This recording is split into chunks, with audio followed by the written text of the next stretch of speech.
ಸಮಾಜದ ಸಮಸ್ಯೆಗಳನ್ನ ಮುನ್ನೆಲೆಗೆ ತರುವುದು ಪತ್ರಕರ್ತರ ಕರ್ತವ್ಯ. ವ್ಯವಸ್ಥೆಯ ಲೋಪದೋಷಗಳನ್ನ ಸಮಾಜದ ಮುಂದೆ ಇಡುವಂಥದ್ದು ಪತ್ರಿಕೋದ್ಯಮದ ಪ್ರಮುಖ ಕೆಲಸವಾಗಿದೆ. ಸಾಮಾಜಿಕ ಜಾಲತಾಣಗಳ ಅಬ್ಬರದ ನಡುವೆಯೂ ಕೂಡ ಮಾಧ್ಯಮಗಳು ಸತ್ಯವನ್ನ ಎತ್ತಿ ಹಿಡಿಯುವ ಕೆಲಸ ಮಾಡಬೇಕು ಅಂತ ಮಣಿಪಾಲ ಇನ್ಸ್ಟಿಟ್ಯೂಟ್ ಆಫ್ ಕಮ್ಯುನಿಕೇಷನ್ ನಿರ್ದೇಶಕಿ ಡಾಕ್ಟರ್ ಶುಭಾ ಎಚ್.ಎಸ್ ಹೇಳಿದ್ದಾರೆ. ಉಡುಪಿ ಜಿಲ್ಲಾ ಕಾರ್ಯನಿರತ ಪತ್ರಕರ್ತರ ಸಂಘದ ಆಶ್ರಯದಲ್ಲಿ ಉಡುಪಿ ಪತ್ರಿಕಾ ಭವನ ಸಮಿತಿ ಹಾಗೂ ಉಡುಪಿ ಲೊಂಬಾರ್ಡ್ ಮೆಮೋರಿಯಲ್ ಆಸ್ಪತ್ರೆಯ ಸಹಯೋಗದೊಂದಿಗೆ ಉಡುಪಿ ಐಎಂಎ ಭವನದಲ್ಲಿ ಆಯೋಜಿಸಲಾದ ಪತ್ರಿಕಾ ದಿನಾಚರಣೆ ಉದ್ಘಾಟಿಸಿ ಅವರು ಮಾತನಾಡಿದರು.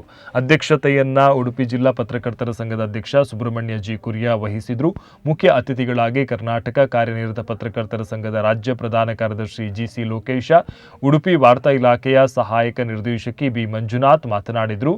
ಈ ಸಂದರ್ಭದಲ್ಲಿ ಹಿರಿಯ ವ್ಯಂಗ್ಯ ಚಿತ್ರಕಾರ ಜೇಮ್ಸ್ ವಾಜ್ ಅವರಿಗೆ ಪತ್ರಿಕಾ ದಿನದ ಗೌರವ ಪ್ರದಾನ ಮಾಡಲಾಯಿತು. ಸಂಪನ್ಮೂಲ ವ್ಯಕ್ತಿಯಾಗಿ ಬೆಂಗಳೂರು ಡಾಕ್ಟರ್ ಬಿ.ಆರ್. ಅಂಬೇಡ್ಕರ್ ತಂತ್ರಜ್ಞಾನ ಸಂಸ್ಥೆಯ ಆಡಳಿತಾಧಿಕಾರಿ ಎಚ್.ಎಸ್.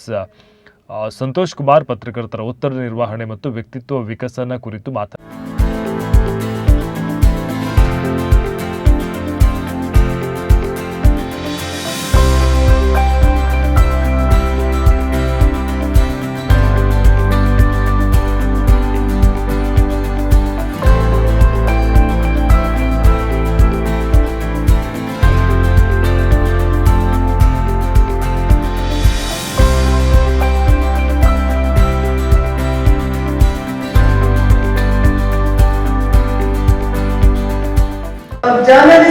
ಜರ್ನಲಿಸಂ ಬಗ್ಗೆ ಮಾತಾಡಿ I don't think we should all B spending any time on that.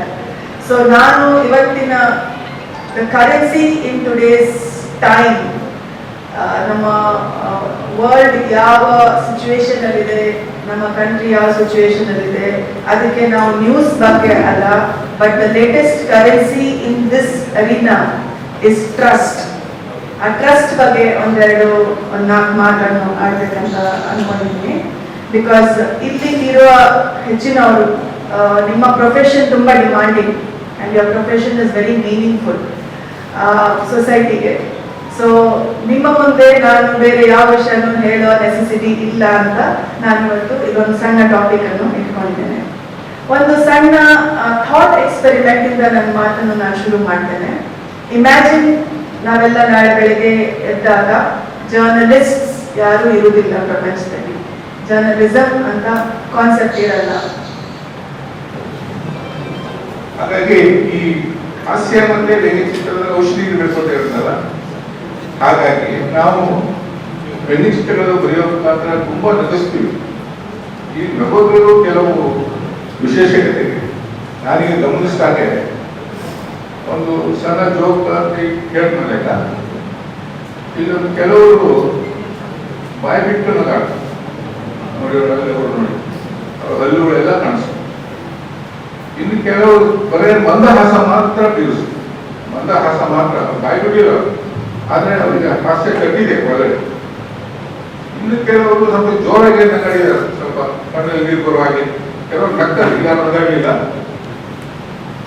ಆದ್ರೆ ಇನ್ನೂ ಒಬ್ರು ಇದರ ಹಾಸ್ಯ ನಗವರು ಹೇಗೆ ಅಂತ ಕೇಳ್ತಿದ್ದೆ. ಇದು ಕೆಲವರು ಇರ್ಬೋದು, ನಾನು ನೀವೇ ಪ್ರಶ್ನೆ ಮಾಡ್ಕೋಬೇಕು. ನಾಳೆ ಅವ್ರಿಗೆ ಹೇಳಿದ ಜೋಗ ಅರ್ಥ ಆಗಿರ್ತದೆ, ಮನಸ್ಸಿಗೆ ಕುಲ್ಲಕ ಅಂತಾರಲ್ಲ, ಕುಲ್ಲಕ ಆಗಿರ್ತದೆ, ಆದ್ರೆ ನಗೋದಿಲ್ಲ.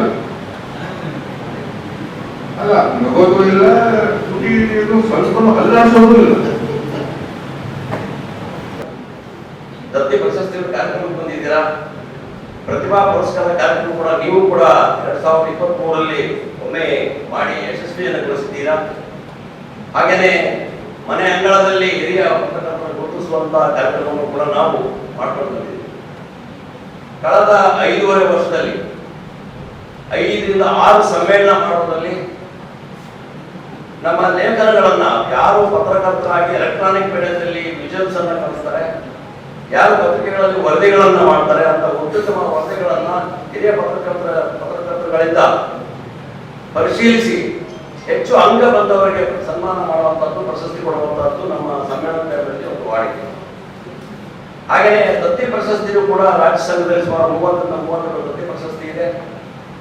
ಹಾಗೆಯೇ ಪ್ರತಿಭಾ ಪುರಸ್ಕಾರಗಳು ಕೂಡ ಪ್ರತಿ ವರ್ಷ ನಾವು ಮಾಡ್ತಾ ಇದ್ದೀವಿ. ಈ ಪ್ರಶಸ್ತಿಗಳನ್ನು ನೀಡುವುದರಲ್ಲಿ ಕಳೆದ 5.5 ವರ್ಷದಲ್ಲಿ ರಾಜ್ಯದ 750ಕ್ಕೂ ಹೆಚ್ಚು ಪತ್ರಕರ್ತರನ್ನ ಗುರುತಿಸಿ ಸನ್ಮಾನಿಸುವಂತ ಕಾರ್ಯಕ್ರಮವನ್ನು ನಾವು ಮಾಡಿದ್ವಿ. ಈ ವ್ಯಂಗ್ಯಚಿತ್ರಕಾರರ ಬಗ್ಗೆ ಒಂದಷ್ಟು ಯಾಕೆ ನಗಿಸುವ ಬಗ್ಗೆ ಹೇಳಿದರು. ನಮ್ಮ ಕಚೇರಿಗೆ ಪಿ ಮಹಮ್ಮದ್ ಅಂತ ವ್ಯಂಗ್ಯಚಿತ್ರಕಾರರು ಉದ್ಯೋಗಿಯಾಗಿ ಬರ್ತಾ ಇದ್ರು. ಒಂದು 2 ವರ್ಷ 3 ವರ್ಷ ನಮ್ಮಲ್ಲಿ ಕೆಲಸ ಮಾಡಿದ್ರು. ಅವಾಗ ಅನಿಸ್ತಾ ಇತ್ತು, ಪಿ ಮಹಮ್ಮದ್ ಯಾಕೆ ಇಷ್ಟೆಲ್ಲ ಏನು ನಗಿಸುವಂತಹ ವ್ಯಂಗ್ಯಚಿತ್ರಗಳನ್ನ ಕೊಡ್ತಾರೆ, ಆದ್ರೆ ಅವರು ಮಾತ್ರ ನಗುವುದಿಲ್ಲ, ಭಯಂಕರ ಸೀರಿಯಸ್. ಹಾಗಾಗಿ ಇವರು ಹೇಳಿದಾಗ ಎಮ್ಸ್ವಾಗಿ ಹೇಳಿದಾಗ ಅನಿಸಿತು, ಈ ಪಿ ಮಹಮ್ಮದ್ ಸಹಿತ ಹಲವರು ನಾನು ಮಾಡಿದ್ದೇನೆ, ಆದ್ರೆ ಅವರು ನಗುವ ಅಸ್ವಾಮಿಗಳಲ್ಲ. ಹಾಗಾಗಿ 12 ನಗಿಸುವ ವ್ಯಂಗ್ಯಚಿತ್ರಕಾರರು ಯಾಕೆ ಗಂಭೀರವಾಗಿರ್ತಾರೆ ಅನ್ನೋದು ನನ್ನ ಪ್ರಶ್ನೆ.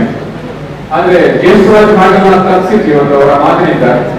ಹಾಗಾಗಿ ಮುಂದೆ ವ್ಯಂಗ್ಯಚಿತ್ರಕಾರರು ಕೂಡ ಈ ಸಮಾಜದಲ್ಲಿ ಒಂದು ಒಳ್ಳೆ ಸನ್ಮಾನ ಸ್ಥಾನಗಳು ಸಿಗಲಿ ಅಂತ ಹಾರೈಸ್ತಾ